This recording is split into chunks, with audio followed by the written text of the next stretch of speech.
great.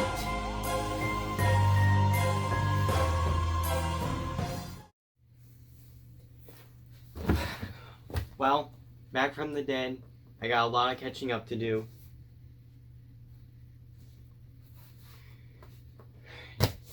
Let's get started.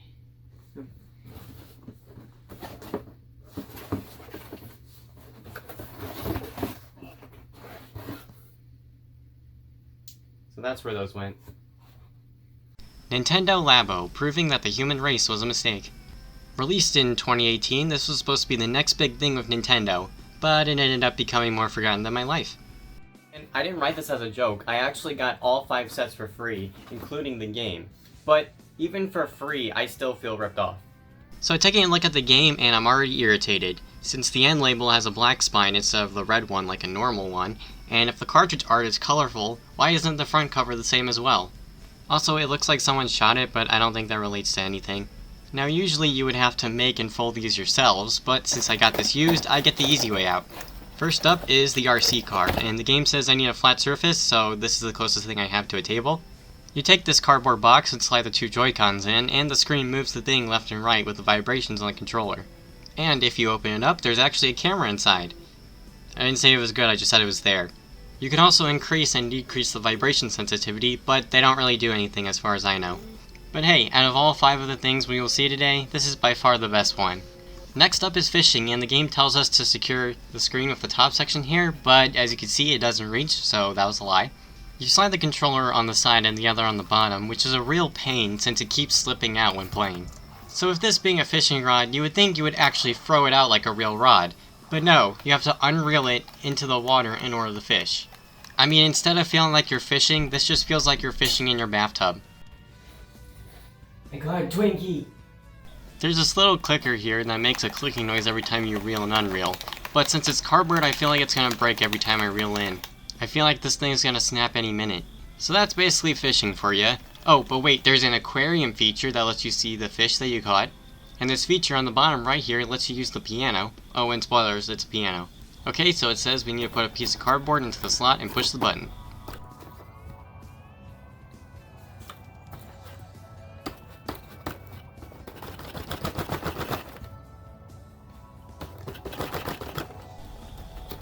Well, that went well. Next up is house. You just slide the screen onto this model house that barely fits my hands, and it takes us to a cannon minigame where you slide the cannon with the lever and flick it with the side lever. I played this game a few times, but every time I clear off all the stuff, nothing else happens. So this sucks. Next are the handlebars, which you can turn left and right and twist for the throttle. You also have 2 buttons and a brake pedal. The Labo gives us a standard bike racing minigame, which is alright. However, since this is cardboard, every time I turn the throttle, it feels like I'm gonna snap it or break it. For some reason I got 2 of these bottom pieces, and I have no idea why. There's also a stadium mode where you have to pop all the balloons within the time limit, and you can also create a course, but you actually can't create a course, so that's another lie. Finally, there's the piano, but since it's cardboard, the keys will constantly fall out or just straight up not work at all. There's a record button which waves the notes, a card port which again does nothing, and 4 tubes of a different feature. One's a cat, one makes the controller vibrate every time you hit a note, screams of pain, and old man feature because that was someone's dream, I guess. There's also Piano Studio, which is basically the exact same thing except you can change the volume, envy, conduct with a Joy-Con with a beat. I like to call this mode the drum feature. Finally, there's the Discovery, which is basically instructions and tips on what to do with the Labo, but I can't read, so I don't really care. I also noticed in the settings that restarting the game will revert to the default settings, meaning what's the point of changing them if they just go back to the default anyway. But hey, Mario Kart 8 Deluxe supports the Labo handlebars, so let's see how it plays. It's not great. The Nintendo Labo, and it retailed at $70 when it first came out, and this was also the same price as a Nintendo Switch Pro controller. Well, we know which one's more useful. Actually, the more I think about it, there really isn't much Nintendo about this. In fact, it's more like an accessory than anything. It's not even like a video game, it's not even a product. It's just garbage. Like, how could they waste so much fossil fuels and energy on all of this? I mean, the only use I can find for it is to return to sender on it. You might as well save those Prime boxes. They're worth a whole lot more.